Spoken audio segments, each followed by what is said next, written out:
অবশেষে আরজিকর মামলায় chargesheet. চতুর্থীতে chargesheet CBI এর। 9ই আগস্ট আরজিকরে তরুণী চিকিৎসকের দেহ উদ্ধার হয়, আর তারপর থেকে ধর্ষণ খুনের অভিযোগে তোলপাড়। এই মামলায় 58 দিনে শিয়ালদা আদালতে চার্জশিট দিল সিবিআই।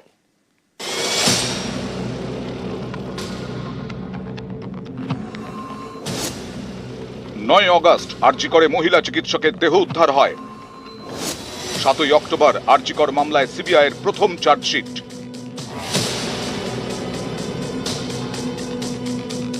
9 আগস্ট আরজিকরের চেস্ট মেডিসিন বিভাগের সেমিনার হল থেকে উদ্ধার হয় মহিলা চিকিৎসকের দেহ। ধর্ষণ খুনের অভিযোগে শোরগোল পড়ে যায়।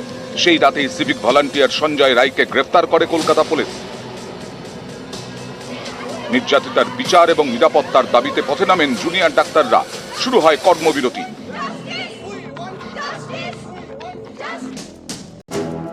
এরই মধ্যে 13ই আগস্ট ঘটনার তদন্তের দায়িত্ব সিবিআই এর হাতে তুলে দেয় কলকাতা হাইকোর্ট।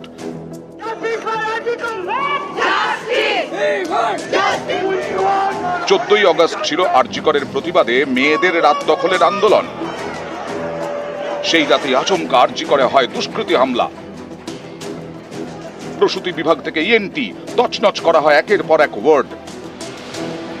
এতে আরজিকরের ঘটনায় প্রতিবাদের আঁচ আরো তীব্র হয়।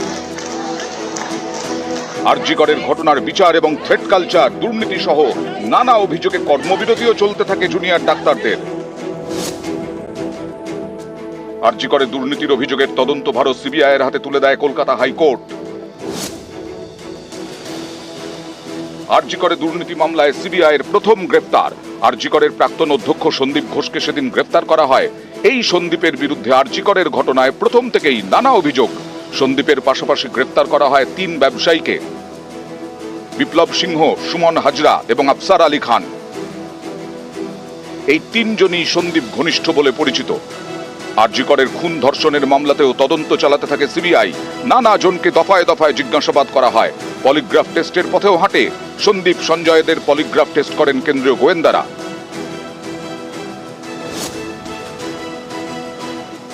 ফের সিবিআই এর হাতে গ্রেফতার।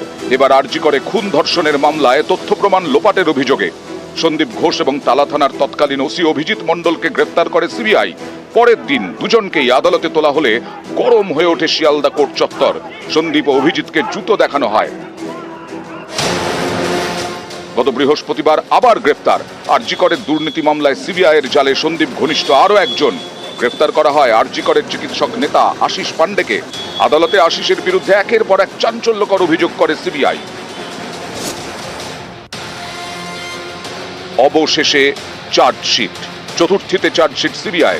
দেহ উদ্ধারের 58 দিনের মাথায় সোমবার শিয়ালদা কোর্টে চার্জশিট পেশ কেন্দ্রীয় গোয়েন্দাদের। নিউজ 18 বাংলা।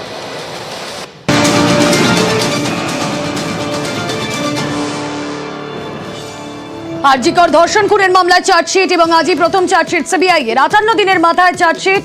সঞ্জয় রায়কেই ধর্ষক খুনি বলে উল্লেখ। মত্ত অবস্থায় ধর্ষণ খুনের উল্লেখ চার্জশিটে। কথা বলবো, অর্পিতা হাজরা প্রতিনিধি রয়েছেন আমাদের সঙ্গে। অর্পিতা, কলকাতা পুলিশ তদন্তে এই সঞ্জয় রায়কেই ধর্ষক এবং খুনি, এই একমাত্র একজনের কথাই বলা হয়েছিল কলকাতা পুলিশের তদন্তে। সেই তদন্তকেই মান্যতা দিল কোথাও গিয়ে কেন্দ্রীয় তদন্তকারী সংস্থা। একেবারেই তাই। দেখো, আরজিকরে খুন এবং যে ধর্ষণের ঘটনাতে আজকে 58 দিনের মাথায় চার্জশিট, এই প্রথম চার্জশিট জমা দিল সিবিআই তদন্তকারী অফিসাররা। এবং শিয়ালদা আদালতে আজকে কিন্তু চার্জশিটে উল্লেখ করা হয়েছে যে সঞ্জয় রায়, যে কিনা মূল অভিযুক্ত ধর্ষণ এবং খুনের ঘটনায়, তার বিরুদ্ধে মূলত কিন্তু 64 বিএনএসএস অ্যাক্ট অর্থাৎ ধর্ষণ, 66 অর্থাৎ সংজ্ঞাহীন অবস্থায় আঘাতে মৃত্যু এবং 103 ক্লজ এ অর্থাৎ খুন, এই 3 ধারাতে কিন্তু উল্লেখ রয়েছে সঞ্জয়ের বিরুদ্ধে। চার্জশিটে উল্লেখ রয়েছে 128 জন সাক্ষী বয়ান এবং তার পাশাপাশি এই ঘটনাতে সঞ্জয় হলো মূল অভিযুক্ত, সে কথাও কিন্তু উল্লেখ রয়েছে এই চার্জশিটে। তুমি জানো যে গত 9ই আগস্ট আরজিকর থেকে যে খুন এবং ধর্ষণের পর যে ছাত্রীর দেহ উদ্ধার হয়েছিল, তার প্রায় 60 দিন হতে চলছে এবং তার 58 দিনের মাথায় অর্থাৎ আগামী 9 তারিখ হচ্ছে 60 দিন। তার আগে আদালত, এবং সেই আদালত কিন্তু এই চার্জশিট গ্রহণ করেছে। সেক্ষেত্রে এই সঞ্জয় রায়ের যে ভূমিকার কথা, কারণ সঞ্জয় রায় সে মানসিকভাবে বিকৃত এবং মত্ত অবস্থায় সে সেমিনার হলে গিয়ে যেভাবে তাকে ধর্ষণ এবং খুন করেছিল সেই ঘটনার কথাই উল্লেখ রয়েছে। সিবিআই ইতিমধ্যেই সেই চার্জশিট জমা করেছে এবং সেখানে 3টি ধারায় সঞ্জয়কে অভিযুক্ত হিসেবে দেখানো হয়েছে। সঞ্জয়কে গ্রেপ্তার করেছিল কলকাতা পুলিশ, সেই যে তদন্ত তাকেই কিন্তু শিলমোহর দিল সিবিআই এর অর্থাৎ কেন্দ্রীয় তদন্তকারী সংস্থা। এবং তার পাশাপাশি পরবর্তীকালে যে তথ্য প্রমাণ লোপাট এবং বাকি যে সমস্ত ষড়যন্ত্র তার বিরুদ্ধে কিন্তু সাপ্লিমেন্টারি চার্জশিটে নাম থাকতে পারে অভিজিৎ মণ্ডল এবং সন্দীপ ঘোষের এবং আদার্সের। তবে সঞ্জয় রায় যে কিনা মূল অভিযুক্ত তার নামে কিন্তু প্রথম চার্জশিটে রয়েছে, এমনটাই আমরা সিবিআই সূত্র থেকে জানতে পারছি। অনেক ধন্যবাদ অর্পিতা।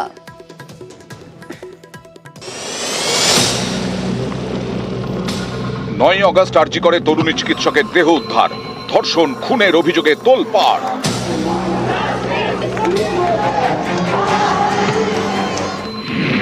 সেদিনই সিভিক ভলান্টিয়ার সঞ্জয় রায়কে গ্রেফতার করে কলকাতা পুলিশ। পরে মামলা যায় সিবিআই এর হাতে। আরো দুজনকে গ্রেফতার করে এজেন্সি। আরজি করের প্রাক্তন অধ্যক্ষ সন্দীপ ঘোষ এবং তালা থানার তৎকালীন ওসি অভিজিৎ মণ্ডল। ধর্ষণ খুনের মামলায় সিবিআই এই দুজনকে গ্রেফতার করলেও মূল অপরাধে তারা কেউই অভিযুক্ত নন। এবার আদালতে সিবিআই জানালো ধর্ষণ করেছে একজনই। এখনো পর্যন্ত তদন্তে এটাই উঠে এসেছে, গণধর্ষণ করা হয়েছে কিনা তার তদন্ত চলছে। মঙ্গলবার অভিজিৎ মণ্ডল এবং সন্দীপ ঘোষকে ফের আদালতে তোলে সিবিআই। সেই সময় আদালত চত্বরে ওঠে উই ওয়ান্ট জাস্টিস স্লোগান। এদিন আদালতে অভিজিৎ ও সন্দীপকে আরো 3 দিনের জন্য হেফাজতে চায় সিবিআই। সিবিআইয়ের আইনজীবী বলেন, আরজিকর ও টালা থানার সিসি ক্যামেরার ফুটেজ খতিয়ে দেখা হচ্ছে। আরজিকরের সিসি ক্যামেরার ফুটেজে সন্দেহজনক অনেকের গতিবিধি চোখে পড়েছে। দেহ উদ্ধারের দিন কয়েকজনের সঙ্গে ফোনে কথা হয় সন্দীপ ঘোষ এবং অভিজিৎ মণ্ডলের। এই কয়েকদিনে সন্দেহজনক বেশ কয়েকটি মোবাইল নাম্বারও হাতে এসেছে। এটা জানা দরকার সন্দেহজনক ফোন কলের পেছনে কোনো ষড়যন্ত্র রয়েছে কিনা। তাই সন্দীপ ঘোষ এবং অভিজিৎ মণ্ডলকে মুখোমুখি বসিয়ে আরো জেরার প্রয়োজন।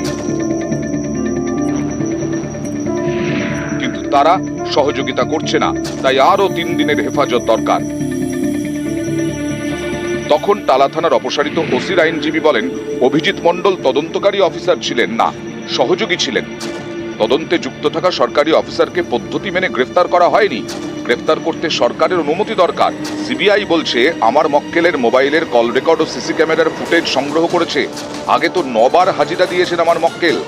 তাহলে অভিজিৎ মণ্ডলকে আরো জেরার কি প্রয়োজন? তখন বিচারক সিবিআই থেকে জানতে চান, সন্দীপ ও অভিজিৎ কি ধর্ষণ ও খুনের ষড়যন্ত্রের সঙ্গে যুক্ত নাকি প্রমাণ লোপাটের ষড়যন্ত্রে? সিবিআই এর আইনজীবী বলেন, ধর্ষণ করেছে একজনই। এখনো পর্যন্ত তদন্তে এটাই পাওয়া গেছে। গণধর্ষণ হয়েছে কিনা তার তদন্ত চলছে। ধর্ষণ খুনে সন্দীপ ও অভিজিৎ যুক্ত কিনা সরাসরি তা বলতে পারছি না।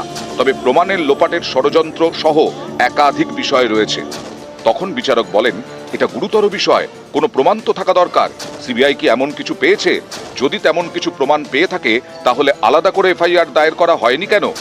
তখন সিবিআই আইনজীবী বলেন, হতে পারে ধর্ষণ খুনের আগে কোনো ষড়যন্ত্র হয়েছে।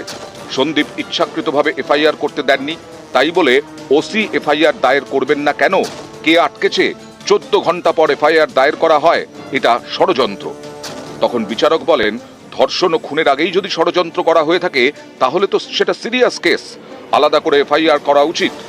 তখন সিবিআইয়ের আইনজীবী বলেন, সব দিকই খতিয়ে দেখা হচ্ছে, তাই আবারও হেফাজতে চাইছি।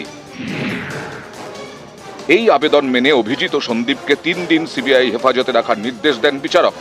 আরজি করের প্রাক্তন অধ্যক্ষ টালা থানার অপসারিত ওসিকে বের করার সময়ও গরম হয়ে ওঠে আদালত চত্বর, ওঠে স্লোগান।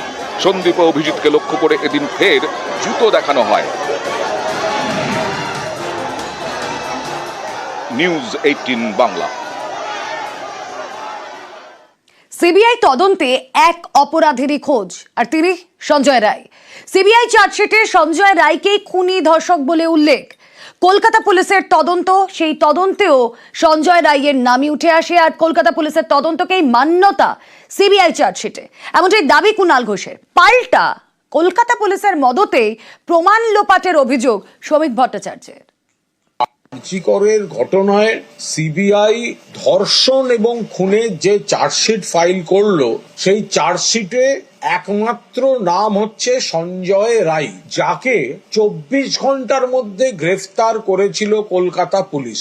কলকাতা পুলিশ গ্রেফতার করেছে 24 ঘন্টায়, আর তার চার্জশিট দিতে 58 দিন লাগিয়েছে সিবিআই। অর্থাৎ সিবিআই কলকাতা পুলিশের তদন্তকে মান্যতা দিল। আজকে দেখা যাচ্ছে কলকাতা পুলিশের তদন্ত সঠিক পথে ছিল। কলকাতা পুলিশ যদি ঠিক পথেই থাকবে, তাহলে প্লেস অফ অকারেন্সকে অল্টার করা হলো কেন? এভিডেন্স লোপাট হয়ে গেল কেন? কেন সূর্যাস্তের পরে অটপসি হলো? কেন দুটো মৃতদেহকে সরিয়ে দিয়ে সাত তাড়াতাড়ি বাবা মাকে অন্ধকারে রেখে আজকে পানিহাটি শ্মশানে সৎকার করা হলো? সেটা উত্তর দিতে হবে।